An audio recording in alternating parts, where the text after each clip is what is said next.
अस्सलाम वालेकुम एवरीवन। वज़ारत दाखिला ने आज़ाद जम्मू कश्मीर की हुकूमत के ईमाई या कम अज़ कम इजाज़त पर 150 के करीब लोगों, जिनमें कलअदम जॉइंट अवामी एक्शन कमेटी के सरकर्दा रहनुमा, कोर मेंबरान और इसके अलावा उनके करीबी जो साथी हैं या एक्टिव मेंबरान हैं, वो लोग शामिल हैं। 150 के करीब लोग हैं जिनका नाम फोर्थ स्केड्यूल के तहत लिस्ट में शामिल कर दिया गया है। इस लिस्ट में किन लोगों के नाम शामिल होते हैं वो मैं आपको बताती हूँ। ये इंसदाद दहशतगर्दी के जो कानून 1997 में बनाया गया था मियाँ मोहम्मद नवाज शरीफ साहब के दौरे हुकूमत में, उसके तहत एक निगरानी की वॉच लिस्ट है जिसके तहत जिन लोगों के नाम इसमें शामिल कर दिए जाते हैं, हुकूमत का ख्याल ये होता है कि वो किसी हवाले से ख़तरनाक लोग हैं, नक्स अमन पैदा कर सकते हैं। तो जैसा कि मैंने आपको बताया 1997 में ATA का ये कानून बना था नवाज शरीफ साहब के दौरे हुकूमत में, और इसका मकसद ये था कि मुल्क में जो बढ़ती हुई फ़िरका वारियत या इंतहा पसंदी और दहशतगर्दी थी उसको रोकना।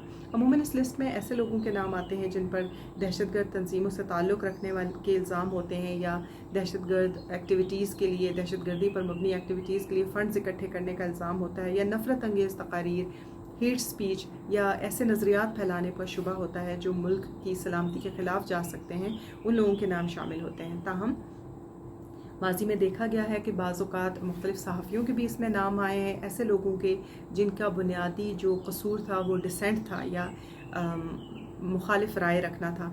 बाद में सिविल सोसाइटी ने इस पे आवाज़ें भी उठाई हैं और ऐसे लोगों के नाम फिर बसा औक़ात इस लिस्ट से, नेक्टा की लिस्ट से निकाले भी गए हैं। ये फ़ैसला कौन करता है? तो अकेले पुलिस का ये फ़ैसला नहीं होता, ये हुकूमत का फ़ैसला नहीं होता, बल्कि इंटेलिजेंस इदारे जो होते हैं, ज़ेली और आला सतह के दोनों मिलकर एक बंदे की सरगर्मियों पर नज़र रखते हैं, और जब उनके मुताबिक काफ़ी सबूत जमा हो जाते हैं तो वो अमूमन इनके नाम जो इस निगरानी की या वॉच लिस्ट में रख लिया करते हैं। इसमें होता ये है कि जिन लोगों के नाम इस फोर्थ स्केड्यूल में आ जाते हैं, मैं आपको थोड़ा बताना चाहूँगी कि फिर क्या होता है। वो ये होता है कि आपको थाने में जाके हाज़िरी देनी पड़ती है, आपको अपनी एक्टिविटीज़ के बारे में बताना पड़ता है कि आप क्या क्या करते रहे हैं, या जो एंटी टेररिज्म का ऑफिस होता है या आपका मुतल्लिका थाना होता है। इसके अलावा अगर आप अपने ज़िले से बाहर सफ़र करने की कोशिश करते हैं तो भी आपको ये इतला मुतल्लिका महकमों को करनी पड़ती है, पुलिस को बताना पड़ता है कि आप किसी वजह से अपने ज़िले से बाहर सफ़र कर रहे हैं। अपने आप को एक तरह अवेलेबल रखना होता है। तो एक कड़ी निगरानी होती है जो आपकी जारी रहती है, और कितने अरसे के लिए, 3 साल के लिए आपका नाम आ जाता है इस वॉच लिस्ट के अंदर। और अगर आप इसको अपना नाम को देख सकते हैं, नेक्टा की जो लिस्ट है उसमें नाम शाया होते हैं, तो आप देख सकते हैं कि आपका नाम इस लिस्ट में मौजूद है या मौजूद नहीं है। अलबत्ता अगर हुकाम समझते हैं या अगर हुकूमत समझती है या मुतल्लिका इदारे समझते हैं कि आप अभी तक एक ख़तरनाक आदमी हैं, तो फिर आपका नाम 3 साल के बाद भी इसी लिस्ट में मज़ीद अगले आने वाले वक्त के लिए भी रखा जा सकता है। अब जिन लोगों पर ये बन चुकी है, जिनके नाम इस लिस्ट में आ चुके हैं, वो मुल्क से बाहर अंदर सफ़र नहीं कर सकेंगे क्योंकि उनका पासपोर्ट ज़ब्त हो जाएगा। अगर मुल्क के बाहर हैं तो मुल्क के अंदर आने पे गिरफ़्तार कर लिए जाएंगे, अगर वो मुल्क के अंदर हैं तो वो बाहर नहीं जा सकेंगे क्योंकि उनका पासपोर्ट ज़ब्त हो जाएगा। इसके अलावा उन्हें ज़मानती मचलके जमा करवाने पड़ते हैं, या तो उन्हें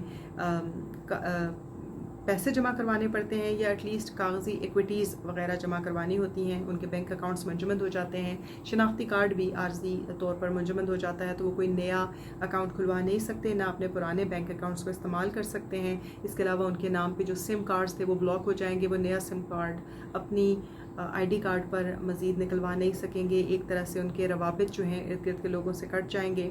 अगर उनके पास कोई लाइसेंस असलहा मौजूद हो, ऐसा असलहा जिसका लाइसेंस भी मौजूद है, तो वो असलहा लाइसेंस भी कैंसिल हो जाता है और अब वो मज़ीद वो असलहा जो है वो उनके पास नहीं रहता। सादा अल्फाज में हुकूमत ने जॉइंट अवामी एक्शन कमेटी के रहनुमाओं को इंतहाई पुरखतर या मशकूक अफराद की फहरिस्त में डालकर उनके एक तरह से हाथ पाँव बांध दिए हैं ताकि वो दोबारा कोई बड़ी तहरीक या बड़ा एहतजाज शुरू ना कर सकें।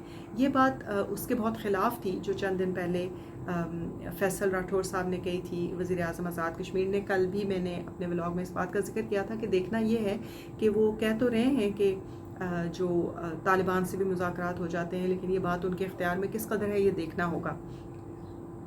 दूसरी बात यह है कि जो हमारे राजा ज़ैगम इफ्तिखार की सरबराही में कुछ लोग वहाँ से होके आए थे और उनका ख्याल था कि वो जॉइंट अवामी एक्शन कमेटी को जो कलअदम करार दिया गया था वो नोटिफिकेशन मनसूख करवाएंगे, मगर अब सूरत हाल इस तरह की दिखाई देती है कि ना सिर्फ उनके 1700 मुकदमात जो पहले मनसूख कर दिए गए थे और अब दोबारा से शुरू कर दिए गए हैं या उनको दोबारा से एक्टिव कर दिया गया है। उसके अलावा कम अज़ कम 90 से 100 के करीब जो नए मुकदमात उन पर बनाए गए हैं वो भी तमाम के तमाम अब इस वक्त मौजूद हैं और सब एक्टिव हैं। और जो एक उन्होंने ये शराइत पेश की थी कि उनके लोगों को रिहा किया जाए और उनकी जो कलअदम करार देने वाला नोटिफिकेशन मनसूख किया जाए, तो मालूम होता है कि ऐसा कुछ नहीं होने जा रहा, बल्कि हुकूमत ने सख्ती से ही निमटने का फ़ैसला इनके साथ कर लिया है। अगली बात यह है कि इस वक्त हो रहा क्या है, तो उसके बारे में भी बात कर लेते हैं। हो रहा ये है कि जॉइंट अवामी एक्शन कमेटी का जो धरना है उसमें किसी वक्त लोग ज़्यादा तादाद में मौजूद होते हैं और किसी वक्त लोग जो है वो कम तादाद में मौजूद होते हैं। बहरहाल जो धरने हैं ईदगाह ग्राउंड पे या जो दरेक में धरना है उसकी शिद्दत ख़त्म होने या टूटने में नहीं आई है। जानी नुकसान के बारे में हम बात करते रहते हैं, गिरफ़्तारियों के बारे में बात करते रहते हैं। गिरफ़्तार होने वाले अफराद की तादाद रोज़ बरोज़ बढ़ती जा रही है, 500 से तजावुज़ कर चुकी है। इसी तरह जो जहाँ तक ताल्लुक़ है हालात शुदगान का, तो आज दोबारा भी रावला कोट की एक रिहायशी जिनका नाम साबिर बताया जा रहा है 15 जून को यहीं पे दरेक ग्राउंड में ज़ख्मी हुए थे, वो आज ज़ख्मों की ताब ना लाते हुए चल बसे हैं। और आज ईदगाह में ही जो ये ग्राउंड था यहाँ पे मौजूद जो मुज़ाहिरीन हैं उन्होंने उनकी नमाज जनाजा अदा की। ये वाक़या ज़ाहिर है कि मुज़ाहिरीन के जज्बात को मज़ीद भड़का सकता है और इससे ईदगाह ग्राउंड के धरने को पुरअमन तरीके से ख़त्म करवाना इंतज़ामिया के लिए मज़ीद मुश्किल हो सकता है। डिस्ट्रिक्ट पुंछ रावला कोट इस वक्त एहतजाज का मरकज़ बना हुआ है और जो सिक्योरिटी फोर्सेस हैं उनकी तवज्जो बटाने के लिए मुख्तलिफ़ जगहों पर छोटे छोटे धरने जारी हैं।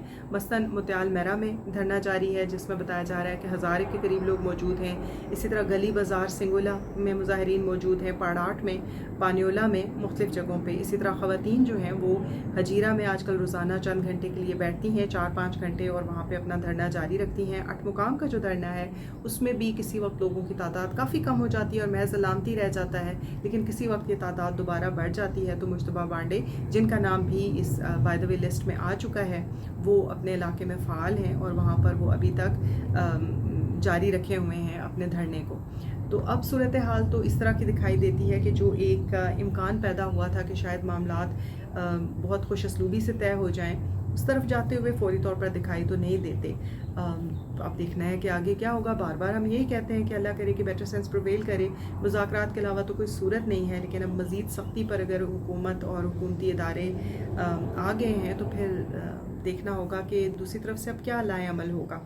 दूसरी बात यह है कि मुस्लिम लीग नून के टिकट्स के बारे में बात हुई थी। 42 हमने कल बताया था कि टिकट्स जो है वो फाइनल कर दिए गए हैं, लेकिन जिनका ऐलान आज हुआ है वो 37 है। अलबत्ता इसमें जो मुकामी हलके हैं वो भी शामिल हैं, लेकिन इसमें वो जो महाजरीन मुकीम पाकिस्तान के 12 हलके जिनके बारे में सारी बहस मुबासा हो रहा है वो भी शामिल हैं।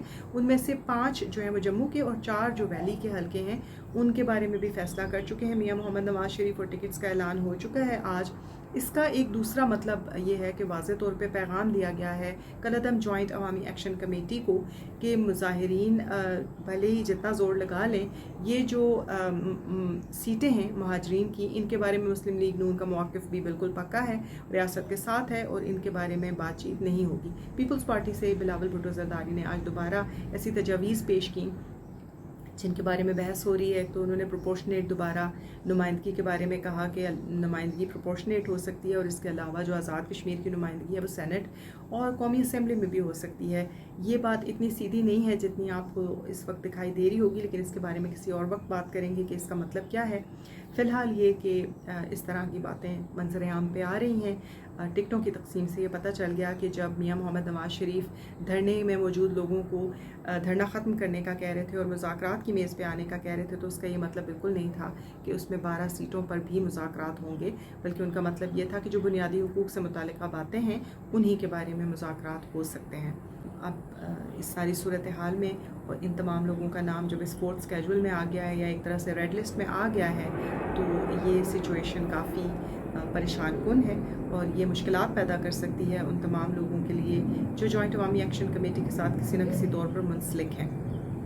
इजाज़त दीजिए, अगले अपडेट तक के लिए अल्लाह हाफ़िज़।